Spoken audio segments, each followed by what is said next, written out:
राजकुमारी, साता समुद्रापलीकडलं प्रेम.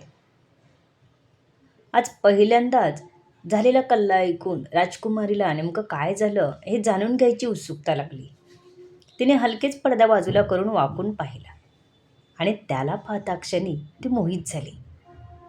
असाच जोडीदार हवा, हा कौल तिच्या मनाने त्या क्षणीच दिला. ती त्याच्याकडे डोळे न लावता बघत होती. राजाने शिक्षेचं फरमान सोडलं आणि तिच्या डोळ्यासमोर त्याला फटके बसू लागले. त्याला शिक्षा होताना पाहून तिचं हृदय पिळवटून निघालं. बिनधास्त, लाडकी, स्वच्छंदी असलेली राजकन्या त्या भारदस्त व्यक्तिमत्वाच्या पहिल्याच नजरेत प्रेमात पडली होती. ओळख नसतानाही तिचा जीव त्याच्यासाठी कासावीस झाला. खांद्यापर्यंत वाढलेले केस, पलदंड बाहू, 6 फूट 3 इंच उंची, डोळ्यात जळजळीत लाल तेज, अगदी तीक्ष्ण नजर, मिशांच्या किंचित वळलेल्या लटा आणि कोरलेली दाढी. त्याचं उभं राहणं, बोलणं, त्याच्या प्रत्येक हालचाली तिच्या मनावर कोरल्या जात होत्या. तो तिच्या वडिलांसमोरही ताठ मानेने उभा होता. बुलंद आवाजात बोलत होता आणि विचारलेल्या प्रश्नांना अत्यंत डिप्लोमॅटिक उत्तरं देत होता. होय, असाच पाहिजे होता तिला, स्वप्नातला राजकुमार. जसा स्वप्नात पाहिला होता अगदी तसाच. किंग विल्यमची सर्वात लाडकी धाकटी कन्या मारिया. हुशार, सुरेख, मधुरवाणी आणि देवाची देणगी असणारा तिचा सुरेल आवाज. एक गोष्ट फार कमी लोकांना माहीत होती. किंग विल्यम्स आपल्या मुलींना जीवापाड प्रेम करत होता. तसेच त्याच्या बाबतीत तो खूप खबरदारी घ्यायचा. मात्र जेव्हा गोष्ट राजकारण आणि धोक्याची यायची तेव्हा मात्र तो फार कठोर व्हायचा. त्याला मुलीचे स्वप्न, इच्छा, प्रेम सर्व कळत होतं. पण तो हेही जाणतो की राजकन्येच्या आयुष्यात येणारा प्रत्येक पुरुष योग्यच असायला पाहिजे. आणि समोर उभा असलेला तो कैदी अत्यंत धोकादायक, अज्ञात आणि तरीही असामान्य व्यक्तिमत्व असलेला. किंग विल्यम्सने जेव्हा पहिल्यांदा त्याला पाहिलं तेव्हा त्याच्या नजरेत एक वेगळीच चमक दिसत होती त्याला. भीतीचा लवलेशही त्याच्या गायी नव्हता. हा समोर असलेला माणूस काही साधासुद्धा नाही, विल्यम्सच्या मनाने त्याला सांगितलं. थोड्याच वेळापूर्वी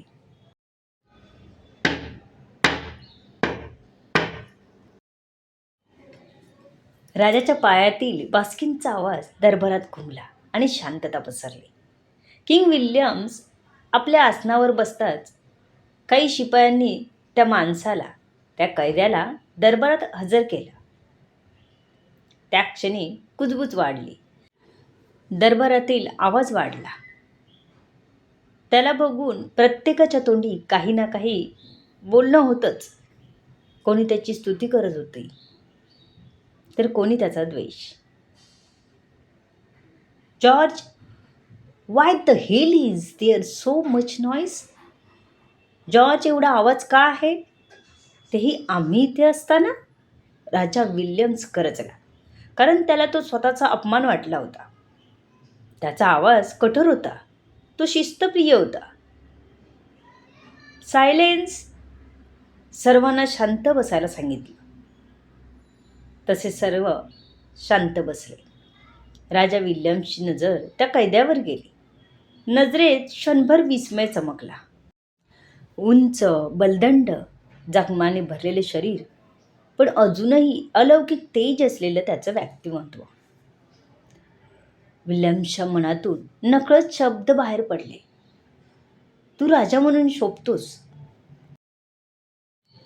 दरबारात वाढलेली गडबड आणि आपल्या वडिलांचा वाढलेला आवाज, त्या सगळ्या गडबडीने मारियाचे कान सावध झाले. राजकन्या सहसा दरबारात येत नसत, पण जेव्हा त्या कैद्याला दरबारात आणलं गेलं तेव्हा दासीपासून सैनिकांपर्यंत सर्वजण त्याची स्तुती करत होते. हाच आवाज आणि हीच चर्चा मारियाला आतून हलवून गेली होती. तिच्या मनात ओढ निर्माण झाली. त्याला पाहण्याची. ती पुन्हा पडदा हलका तिरका करून उभी राहिली. तिला पडद्याच्या फटीतून तो दिसला आणि त्याच्या असामान्य व्यक्तिमत्वाने तिचा श्वास थांबून गेला. पण पुढच्या क्षणी फटके बसू लागले. रक्त सांडू लागलं. घाम अंगावरून वाहू लागला. शरीर जखमी झालं. पण त्याच्या ओठातून एकही शब्द बाहेर पडला नाही. मारियाच्या डोळ्यातून पाणी आलं. गालावरून खाली ओघळू लागलं. हृदय धारधार वेदनाने भरून गेलं. कंठातून हळूवार हुंदका बाहेर पडला. तिला स्वतःच्या भावनांवर अजिबात कंट्रोल होत नव्हतं. तिने आपले डोळे पुसले आणि तशीच धावत माघारी फिरली.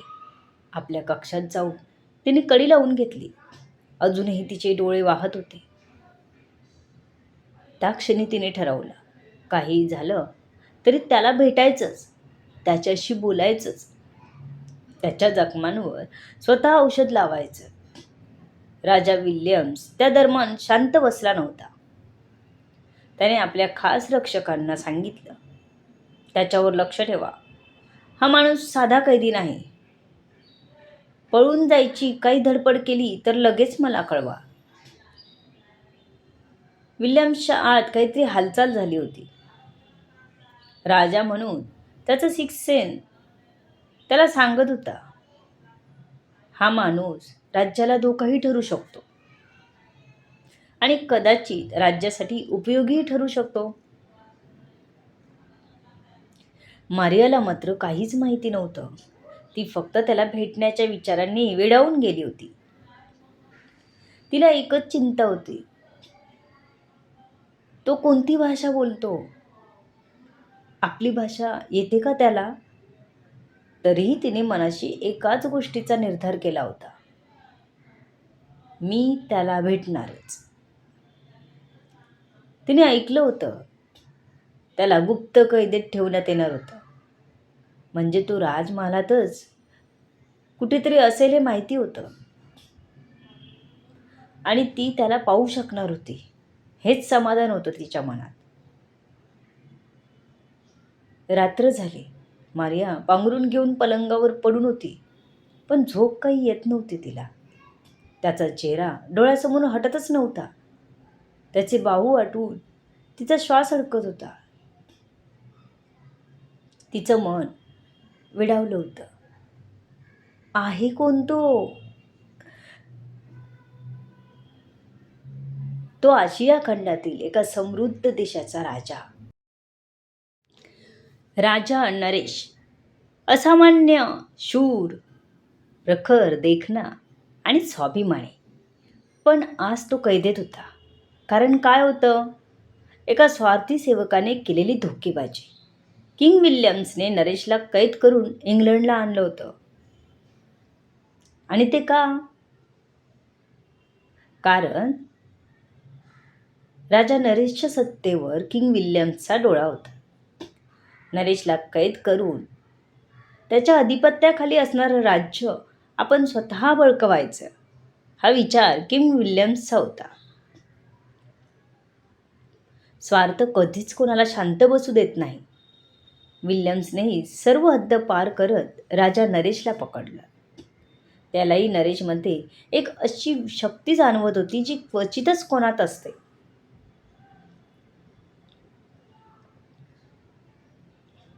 सकाळ झाली. मारिया मनातून धावत बाहेर पडली. दासींनी तिला थांबवलं.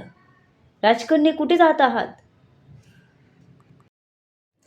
मला काल कैदेत ठेवलेल्या त्या माणसाला भेटायचं आहे, मारिया शांत पण ठाम आवाजात म्हणाली. दासी ते ऐकून स्तब्धच झाल्या. महाराजांची परमिशन लागेल, एक वयस्कर दासी पुढे येऊन म्हणाली. पण मारियाला परवानगीसारख्या शब्दांचे काहीच देणं घेणं नव्हतं. हृदय एकाच गोष्टीचा आग्रह करत होतं, ते म्हणजे त्याला भेटायचं. दासी बोलण्यात गुंतल्या आणि मारिया त्यांच्यामधून पळत सुटली. त्या गुप्त कैदेच्या जागेकडे धावतच गेली. दरम्यान किंग विल्यम्स आपलं सकाळचं सुरक्षा निरीक्षण करत होता. राज्यातील हालचाली, संदेशवाहकांच्या आणलेल्या गोष्टी, इतर राजघराण्याच्या बातम्या ऐकत होता. सगळं तो शांतपणे ऐकत होता. पण अचानक महालात गोंधळ झाला. मला सोडा, मला फक्त एकदा भेटू द्या. मारियाचा आवाज अख्ख्या महालात पसरला. विल्यम्सने दुरून आवाज ऐकून विचारला, जॉर्ज, हा आरडाओरडा कोणाचा आहे? महाराज, राजकन्या मारिया काल आलेल्या कैद्याला भेटू इच्छित आहेत. व्हॉट? But why? काय? पण का? राजा विल्यम्स थबकला. त्याच्या मनात अलार्म झाला. मारिया आणि त्या कैद्याला भेटणं? काही उत्तर नसल्याने जॉर्ज स्वतः पाहण्यासाठी गेला. मारिया सेवकांना विनंती करत होती, प्लीज मला फक्त एकदा त्याला भेटू द्या. जॉर्जने तिला शांत करण्याचा प्रयत्न केला. राजकन्या, तुम्ही महाराजांशी बोला, तेच योग्य निर्णय देतील. नाही, पण नाही म्हणतील. तुम्ही करा काहीतरी, मला त्याला भेटू द्या, फक्त एकदा. मारिया रडत जवळजवळ विनंती करत होती. जॉर्ज पुन्हा किंगकडे पोहोचला. महाराज, मला वाटतं त्यांना एकदा आपण भेटू द्यावं. कमीत कमी त्यांच्या मनात काय आहे ते तरी कळेल. राजा विल्यम्स शांत बसला. डोळ्यात हजारो विचारांची वादळं. राजा म्हणून तो कठोर होता, पण वडील म्हणून तो मुलीच्या डोळ्यातील वेदना सहन करू शकत नव्हता. त्याने हळूच श्वास घेतला. Bring her to me. तिला माझ्याकडे घेऊन या. आता प्रश्नच प्रश्न. काय निर्णय घेईल किंग विल्यम्स? देईल का परमिशन? मारियाचं पहिलं प्रेम भेटेल का तिला? बघू पुढे काय होत आहे. माझ्या इतर कथा नक्की वाचा. 1 अबीर, 2 गुंतलेले मनवेडे तुझ्या सवे, 3 पुन्हा नव्याने, 4 एक भुयारी प्रवास, 5 आयुरात आणि 6 येईल का जुळून नाते. ही कथा एक काल्पनिक आहे. तुमची प्रतिक्रिया काय आहे नक्कीच कळवा. कोणीही कथा कॉपी करू नये, अन्यथा कारवाई केली जाईल. लेखिका शब्दवेदी उर्फ संतोषी गजानन राणे पाताडे. धन्यवाद. या कथेला जास्तीत जास्त लाईक, कमेंट अँड शेअर करा.